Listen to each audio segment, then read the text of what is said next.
Certains voient l'activité physique comme un investissement pour leur santé et leur bien-être. Vous voulez en faire partie? Bienvenue chez Movemental. Je m'appelle Magali Dubois et je m'adresse particulièrement aux non-sportifs et à tous ceux qui aimeraient enfin réussir à adopter un mode de vie actif dans la durée. C'est en vous partageant des connaissances, des expériences et des points de vue différents que j'ai l'intention de vous aider à bâtir l'état d'esprit et la motivation nécessaires pour le faire. Alors j'espère que ça vous aidera et que vous aurez envie d'en parler autour de vous.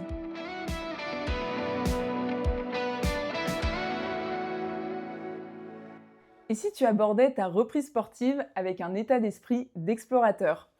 Aujourd'hui, j'enregistre ce nouvel épisode dans un environnement bien particulier. Pour ceux qui visionnent l'épisode sur YouTube, vous saurez de quoi je parle. Pour les autres, je suis tout simplement dans le bureau d'Indiana Jones. Il y a un globe à côté de moi, il y a des espèces de lampes à huile, il y a des bouquins, il y a des plantes, il y a une mallette, il y a des chapeaux d'ailleurs, j'ai oublié de mettre mon chapeau. Il y a quoi d'autre? Il y a un vieux téléphone. Bref, il y a plein de trucs qui font penser à l'univers d'Indiana Jones et c'est d'ailleurs pour ça que j'ai envie de vous parler d'aventure. Forcément, ça peut que me stimuler pour vous parler de ce sujet-là et pour vous parler d'un style d'aventure particulier, le genre d'aventure où on se lance dans un truc sans vraiment savoir ce qui va se passer. Alors peut-être que pour certains, c'est pas dans vos habitudes, mais je vais vous aider à voir en quoi cet état d'esprit d'explorateur peut vraiment vous aider à appréhender votre reprise sportive autrement et pourquoi pas vous aider à l'aborder bien mieux que d'habitude. Et ce que j'ai envie de mettre en avant déjà pour commencer, c'est un peu une problématique dans laquelle on tombe tous, un panneau dans lequel on tombe tous, qui est que en étant adulte, on se fait quand même plein de films. C'est-à-dire qu'on imagine, on anticipe, on projette, on est super fort pour faire tout ça. Et c'est ce qui se passe aussi avec le sport. Alors parfois, c'est plus ou moins conscient parce qu'on a une certaine représentation du sport qui fait qu'il y a des choses, on se rend même pas compte en fait par moment de ce qu'on se dit à ce propos. Mais souvent, on va imaginer la reprise sportive comme quelque chose de difficile. On va se rappeler de certaines de nos expériences qui n'ont pas forcément fonctionné. Et du coup, on va se dire, ouais, mais ça marche pas forcément à chaque fois, ou ça a jamais marché par le passé, donc pourquoi est-ce que j'y arriverai? Donc on est en train de se dire, ouais, allez, il faut que cette fois-ci, ce soit la bonne, il faut que ça tienne dans le temps, j'ai envie que ce soit régulier, j'ai envie que ce soit durable. Donc on est en train de se mettre une pression monstre là-dessus, tout en ayant aussi en tête nos expériences négatives du passé à ce sujet. Et donc, ce qui fait qu'on a comme une forme de motivation au départ, mais on va la court-circuiter avec tout plein de scénarios qui vont nous rappeler qu'on n'est pas forcément bonne, que c'est pas forcément fait pour nous, qu'on va pas forcément y arriver, qu'on a déjà échoué, etc. Et en résultat, ce qui se passe, c'est que soit on va se pointer une séance de sport avec un groupe, et du coup, avant d'y aller, on se disait, ouais, bon, est-ce que je vais être à la hauteur? Du coup, on se pointe. Forcément, on n'en a pas fait depuis longtemps, donc c'est difficile, on n'y arrive pas forcément bien parce qu'on n'a pas l'habitude.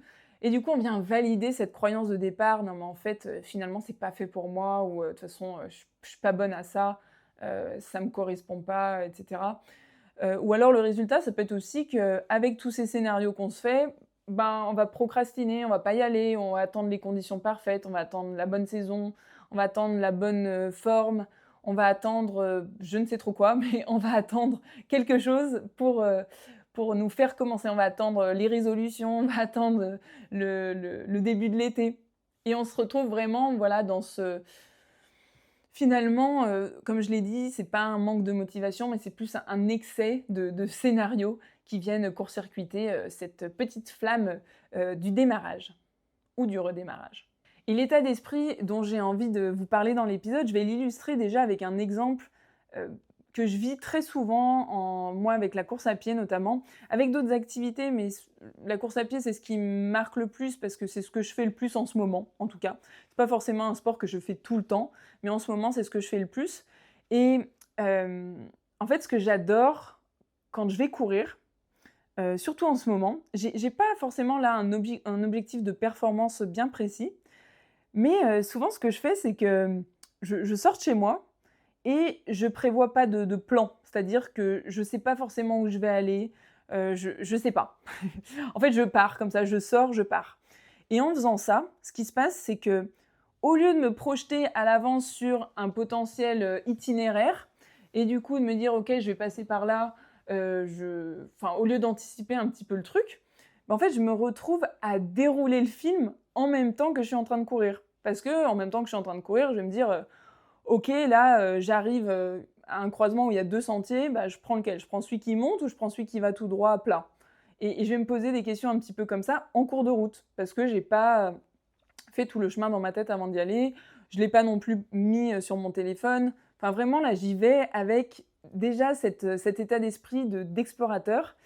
Et ce qui se passe, c'est que ça m'amène déjà à adapter un peu ma séance au fur et à mesure. Par exemple, c'est hyper cardio, je suis super essoufflée. À un moment donné, j'arrive à un croisement où là, il y a un chemin qui monte, un chemin qui va à plat. Bah, peut-être que je vais pouvoir me poser la question, ok là, est-ce que je continue un peu dans le dur ou est-ce que je me fais un petit bout de chemin plus plat? Et du coup, en fonction, j'adapte mon parcours. Et puis aussi, donc ça me permet d'adapter, mais après, ça me permet aussi de me dire, tiens, mais qu'est-ce qui va se passer? Qu'est-ce que je vais découvrir? Et là, vous pourrez vous dire, mais non, mais si tu cours à côté de chez toi, tu connais. Oui et non, parce que là, en l'occurrence, ça fait pas si longtemps que ça que je suis sur Nice. Et même si je vais souvent courir dans les mêmes endroits, il y a tellement de chemins différents. Et parfois, je les fais, il commence à faire nuit, ou il fait nuit, ou de jour, machin. Donc, c'est pas tout à fait. Enfin, je me rappelle pas tout à fait de la même manière quand il fait jour ou nuit. Donc, ça altère un petit peu mes souvenirs. Et donc, non, je connais pas par cœur. Je connais tous les chemins, c'est-à-dire que je les ai tous pris à un moment ou à un autre, je pense. Ouais, il y en a sûrement des nouveaux qu'il faudrait que je découvre. Mais je me rappelle pas forcément lequel va où, lequel aboutit à tel ou tel endroit, lequel va sur telle vue. Alors il y en a que je commence à bien connaître parce que j'y retourne souvent et que je les aime particulièrement, mais c'est pas toujours le cas. Et du coup, donc je suis vraiment plongée dans ce truc, OK, qu'est-ce qui va se passer si je prends ce chemin? Qu'est-ce qui va se passer? Qu'est-ce que je vais découvrir si je prends ce chemin-là? Et d'ailleurs, en pensant à ça, pour vous montrer ce que je veux exprimer, parce que quand je suis dans ce mood-là, moi, ça fait vraiment monter de l'excitation à l'intérieur de moi. Ce truc de: «Ah, je sais pas ce qui va se passer, mais oh, ça se trouve, ça va être incroyable!» Et je suis pas en train de mal le vivre parce qu'on pourrait se dire: «Ouais, mais parfois, quand c'est inconnu, ça fait peur, donc on n'y va pas» et cetera. Oui, ça, c'est vrai, si on anticipe le truc, c'est-à-dire si on anticipe tout le scénario avant. Mais en fait, comme je suis dedans et que le film, je suis en train de le créer en même temps que je cours, j'ai pas le temps de me rendre compte de tout ça. Donc non, je suis pas dans cette peur-là, je suis plutôt branchée sur une forme d'excitation. Et d'ailleurs aussi ce qui se passe, c'est que parfois je pars en me disant: «OK, là j'ai vraiment besoin de me défouler à fond, donc j'ai besoin d'aller dans du cardio» parce que moi ça m'aide beaucoup, notamment en fin de journée parfois pour complètement couper avec le boulot. J'ai besoin d'un truc qui m'empêche de penser au boulot. Donc il faut que je fasse un truc qui me demande tellement d'attention, pour gérer mon essoufflement que donc bref, je me mets dans un effort cardio. Donc parfois je suis un peu branchée, perf dans le sens où je me dis: «OK, là, pour arriver à tel endroit, j'aimerais bien mettre», enfin, je me pose pas vraiment la question comme ça, mais je regarde de temps en temps ma montre pour voir le chrono et puis après, il y a un moment où j'arrive à un point de vue et là, je m'arrête et en fait, je commence à m'asseoir et à me dire: «OK, attends, prends le temps de regarder parce que c'est juste trop beau, il y a le coucher de soleil, il y a tel truc», enfin bref, je commence à regarder et en fait, ma montre, elle continue de défiler et moi, je suis plus du tout branchée là-dessus. Je suis branchée sur: «OK, là, je suis en train de vivre cette exploration, je suis en train de vivre, je suis en train de vivre mon film du moment. Je suis en train de vivre le film que j'ai construit là au fur et à mesure. Donc je m'arrête un peu sur l'image. C'est un peu ça. Je fais un arrêt sur image et j'observe, je regarde et ouais, bref, je suis un peu là-dedans et j'adore ça. Et c'est pour montrer là que c'est pas incompatible d'avoir ce côté un peu performance, où on programme certains trucs et le côté un petit peu plus, bah, je laisse la place à l'exploration.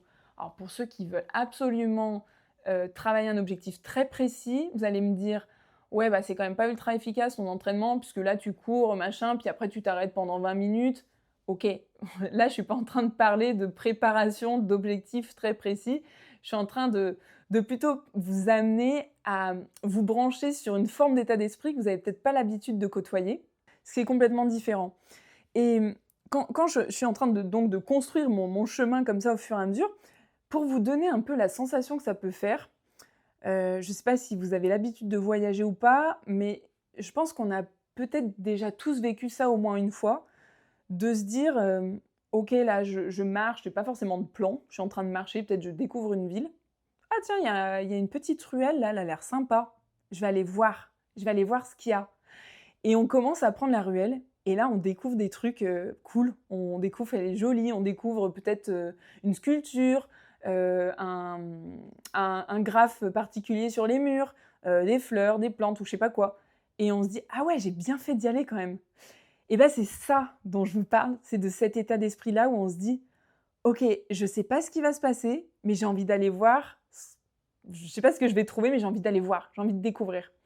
C'est exactement la même chose. Quand on est, focus sur, Google Maps ou sur Waze, enfin quand on est branché sur un GPS ou un plan, bah, en fait, on s'empêche un peu de faire ça. Quand on a un truc qui est tout tracé, machin, tout carré. Moi, j'ai vraiment envie que vous testiez ce truc, et ça s'applique pour tout, hein. Ça là, je parle vraiment de marcher ou de courir. En fait, ça s'applique pour tout. Aller, je sais pas, à la salle de sport et de se dire: «OK, et je sais pas trop, je connais pas cet environnement, c'est pas un environnement qui m'est forcément familier ou ça l'a été mais ça l'est plus, ou j'ai connu ça comme ci comme ça, mais là c'est pas la même salle. Ah, qu'est-ce qui va se passer? Qu'est-ce que je vais découvrir?» Plutôt que d'être branché sur: «Est-ce que je vais y arriver? Est-ce que je vais être à la hauteur? Est-ce que je vais être bonne?» Toutes ces questions-là un peu fermées, qui sont un peu des questions de validation, de vérification. Parce que ce qui se passe quand on est dans: «Ouais, est-ce que ça va bien se passer? Ou est-ce que je vais être bonne?» Bah, on arrive dans la séance, on fait la séance et il suffit qu'il y ait un petit truc qui n'aille pas dans le schmilblick pour qu'on vienne valider cette question par, «Ah bah non, ça se passe pas bien» ou «Bah oui, effectivement, je suis pas bonne». Or, quand on se branche plutôt sur cet état d'esprit d'aventurier, de curiosité, d'explorateur, on est plutôt sur: «Qu'est-ce qui va se passer?» Et le «qu'est-ce qui va se passer?» il vient pas valider ou enfin confirmer ou infirmer, quelque chose. Il vient plutôt ouvrir le champ des possibles sur, ce qui peut se passer et ce qu'on va, apprendre, ce qu'on va, explorer, expérimenter. Et ça n'a rien à voir en termes bah, d'une part d'état d'esprit, mais aussi en termes de résultats. Quand je parle de résultats, je parle pas de résultats, un objectif très précis, mais en termes de, vécu de la situation, le résultat de comment j'ai vécu la situation. Et pour être branché sur ce mode-là, ça vient quand même nous ramener un petit peu dans l'enfance. Notre âme d'enfant, quand on est des enfants, on n'a pas toute cette capacité à, raisonner, réfléchir, interpréter. On n'a pas non plus suffisamment d'expérience pour se rendre compte des choses, pour anticiper, projeter, tout ça. On peut pas faire ça, en fait. Par rapport à nous étant adultes où là, on a vécu plein de trucs, du coup, on a, ancré des choses en nous, des souvenirs, on a des points de comparaison et oui, ça nous aide pour plein de choses, mais ça nous dessert aussi pour beaucoup d'autres. Parce que du coup, on est tout le temps en train d'anticiper, de projeter et on tire vite des conclusions hâtives. Un enfant, je sais pas moi, qui va, tester, le vélo, en fait, il fait quoi? Il prend son vélo, il monte dessus, il tombe, il pleure ou il rigole et il recommence et ainsi de suite. Et puis il le fait plein de fois. Il est pas à se dire: «OK, est-ce que là, c'est le bon moment pour que j'essaye?» ou «Est-ce que, est-ce que je vais y arriver du premier coup?» ou «Combien de séances est-ce qu'il va me falloir pour que j'y arrive?» Il est pas en train de se poser, 1000 et une questions comme nous. Non, il est en train de se dire: «Bah, ouais, je vais voir, si ça marche pas». Mais il est dans ce truc d'expérimentation et c'est vraiment à ça que j'ai envie qu'on se reconnecte. D'ailleurs, quand est-ce qu'on a perdu ça? C'est dur de répondre à cette question. Je sais pas. Quand est-ce qu'on a perdu notre âme d'enfant?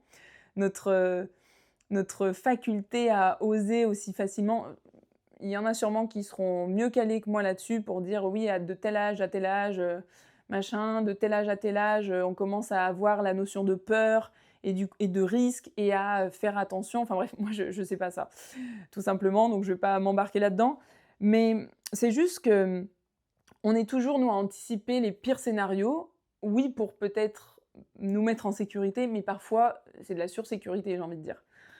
Quand je parlais tout à l'heure de mon exemple d'aller courir ou de faire quelque chose sans, forcément tout anticiper, je parle pas non plus d'aller se mettre dans, un truc extrêmement dangereux, c'est pas le but. Et d'ailleurs, si vous sortez comme ça un peu dans la nature, moi j'ai toujours un téléphone sur moi, enfin j'ai toujours mon téléphone sur moi. Je sais toujours, même si je prends des chemins un peu différents, j'arrive toujours à prendre des points de repère et à me dire: «OK, là, je suis plutôt à tel endroit». Je visualise un peu le par rapport à d'où je suis partie. Donc ça veut pas dire être complètement inconscient, c'est pas ça que je veux dire. Mais c'est retrouver peut-être un peu une forme d'inconscience, retrouver cette âme d'enfant où on n'est pas à vérifier des trucs, on est plutôt à tester et à se dire: «OK, bah» en fait, l'enfant, il est pas à se dire, «Je j'ai raté». Il est à se dire, «Oh bah, ça a pas marché, je réessaye. Je suis tombé, mais je recommence». Et bah, alors peut-être que pour certaines choses, c'est pas le cas. Effectivement, quand il y a des grosses blessures, il va peut-être pas recommencer, mais les grosses blessures, c'est pas systématique non plus. Donc l'enfant, en fait, il rate pas. Il découvre, ce qui marche ou il découvre ce qui marche pas encore. Et c'est ça qui est assez cool. C'est pour ça que d'ailleurs, quand on est enfant, on apprend plein, plein de choses parce qu'en fait, on est sans cesse après tester, recommencer, retester, recommencer, retester, et cetera. Quand on est adulte, ben, on y va un petit peu plus avec des pincettes, donc on essaye moins. Et du coup, ça me fait une transition parfaite sur le fait d'oser. On ose moins, parce que, tout de suite, on a envie d'éviter, ce qui est inconfortable. On a envie de on a envie de vivre que des trucs qui font du bien, parce qu'il y a tellement plein de choses quand on est adulte qui peuvent être un peu désagréables, inconfortables. On a plus de responsabilités, il y a plein de trucs qui sont pas forcément, agréables, donc on veut éviter l'inconfort aussi. Et d'ailleurs, ça me fait penser au challenge que j'organise qui s'appelle le challenge Oser, où la thématique principale, c'est vraiment rendre l'inconfortable plus confortable. Parce que à force de pas vouloir aller dans l'inconfort, parce qu'on interprète l'inconfort comme un signal d'alarme, comme quelque chose de négatif, on passe à côté de plein de choses. Et à force, eh bien, le moindre truc paraît inconfortable. Exemple, je me mets à faire un effort physique, je commence à ressentir de l'essoufflement. Ça commence à être un peu inconfortable. Bah, je lève un peu le pied, parce que du coup, c'est inconfortable, signal d'alerte. Or, c'est justement là où on a besoin d'être. C'est justement ça qu'on a besoin de travailler. Si je m'arrête à l'inconfort, enfin, entre guillemets, au premier inconfort, je peux pas progresser là-dessus. Quand moi je cours et que je suis essoufflée, bah oui, ça m'arrive d'être essoufflée, même si je fais plein de sport. Oui, il y a plein de moments où je suis essoufflée. C'est juste que pour arriver à l'essoufflement, il va peut-être m'en falloir un peu plus. Parce que je vais rester un peu dans l'essoufflement quand j'y suis confrontée. Parce que quand je suis essoufflée, je vais pas être en train de me dire: «Ah, j'ai pas une bonne condition physique, c'est pas fait pour moi. Non mais ah, c'est pas bon là, ça va pas, il faut que je ralentisse. Attention, fais attention». Je suis pas là-dessus. Je suis plutôt à me dire: «OK, là, mon corps, il est en train de s'adapter. Il est en train de travailler sa capacité respiratoire, il a moins l'habitude de ça, donc il est en train c'est normal, il est en train de s'entraîner». Pour ensuite être capable de, fournir le même type d'effort avec plus de capacité, parce qu'il emmagasine de l'expérience. Comme ça que le corps il fonctionne. Et donc le problème, quand l'inconfort est un signal d'alarme, on va se dire: «C'est dur, donc c'est pas fait pour moi. C'est difficile, donc c'est que je suis nulle. C'est dur, donc j'y arriverai jamais». En fait, on va tirer, comme je disais tout à l'heure, des conclusions hâtives et au lieu de se dire, par exemple: «C'est dur, OK, peut-être que j'ai besoin de m'entraîner un peu plus. C'est dur, et si c'était le moment de demander de l'aide? Me faire accompagner, par exemple. C'est dur, ça me renseigne». Effectivement, bah, c'est dur parce que j'ai pas fait ça, j'ai jamais fait ça de ma vie ou j'ai pas fait ça depuis longtemps. C'est normal que ce soit dur. C'est un passage un peu obligé, je suis en train d'apprendre. Là, c'est accoler, une manière une interprétation, une manière de voir les choses différente à, une information qui à la base est la même. C'est difficile. Et pour moi, le fait d'oser, c'est oser un petit peu cet inconfort, oser repousser un peu les portes de l'inconfort. Parce que la frontière, elle est très fine entre l'inconfortable et l'excitation. Tout à l'heure, je vous parlais de moi, comment je vis le truc là quand je cours et que je ne sais pas où je vais, machin. J'ai pas anticipé. Oui, ça peut être un peu inconfortable par moments, un peu difficile. Mais il y a cette excitation qui prend le dessus parce que je me dis: «Qu'est-ce qui va se passer? Qu'est-ce que je vais découvrir? Qu'est-ce que je vais apprendre?» Je suis branchée sur ça. Si je reste branchée sur l'inconfort, bah oui, je vais être en train de me questionner: «Ouais, est-ce que je vais vraiment y arriver? Est-ce que je vais réussir à progresser un jour? Est-ce que» et je vais être branchée sur ces questions un peu de vérification, ces questions qui mettent du doute et qui m'empêchent finalement d'avancer. Donc l'inconfort et l'excitation, ça part, à vrai dire, du même endroit. C'est juste que c'est le regard qu'on porte dessus qui fait toute la différence, qui change tout. Donc là, moi, tout de suite, ce que j'ai envie de faire, c'est de t'inviter cette semaine à faire quelque chose que tu n'as pas l'habitude de faire. Faire quelque chose que tu n'oses pas faire habituellement ou que tu repousses depuis longtemps. Peut-être c'est te lancer dans une nouvelle activité, peut-être que c'est aller tester quelque chose que tu n'as pas l'habitude de faire. Et d'y aller, de le prendre un peu comme un petit challenge pour oser et te poser la question: qu'est-ce qui m'attend? Qu'est-ce que je vais découvrir? Plutôt que est-ce que je vais être bonne? Ou plutôt que est-ce que je vais y arriver? Est-ce que cette fois-ci ça va être la bonne? Est-ce que, tu vois, plutôt que toutes ces questions-là, branche ton cerveau sur ce mode d'explorateur qui est: qu'est-ce qui m'attend? Qu'est-ce que je vais découvrir? Qu'est-ce que je vais apprendre? Qu'est-ce que je vais vivre? Ça va vraiment faire toute la différence et je t'invite vraiment à tester ce truc-là. À tester et partage-le moi s'il te plaît parce que j'ai envie de savoir comment tu vis la différence entre les deux. Et le but pour moi, c'est pas de te pousser à bout.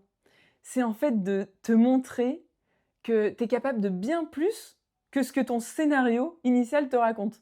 Tu es capable de bien plus que ce que tu t'imagines, enfin que les histoires que tu te racontes. C'est juste que tu n'es pas branché sur le bon truc. C'est juste que tu es dans l'anticipation, dans la projection.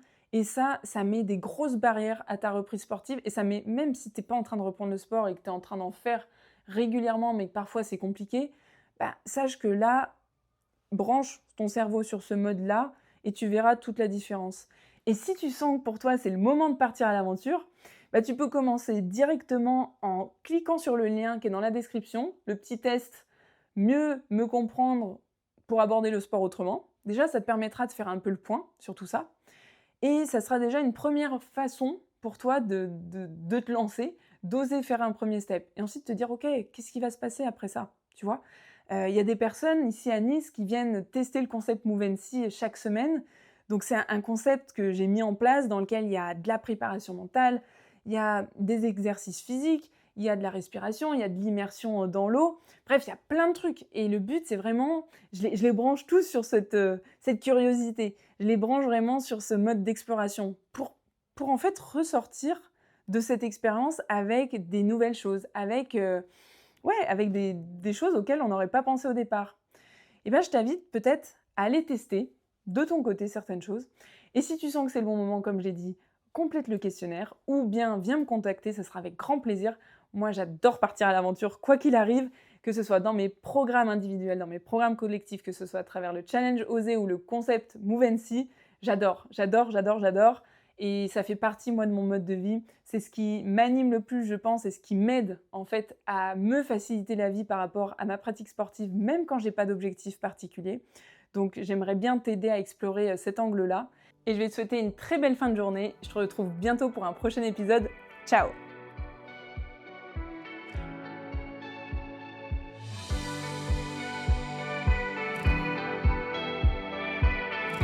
C'est tout pour aujourd'hui. Enfin, presque. Avant de partir, j'ai 2 questions pour vous. La première, c'est quelle est la chose que vous pourriez retenir de cet épisode?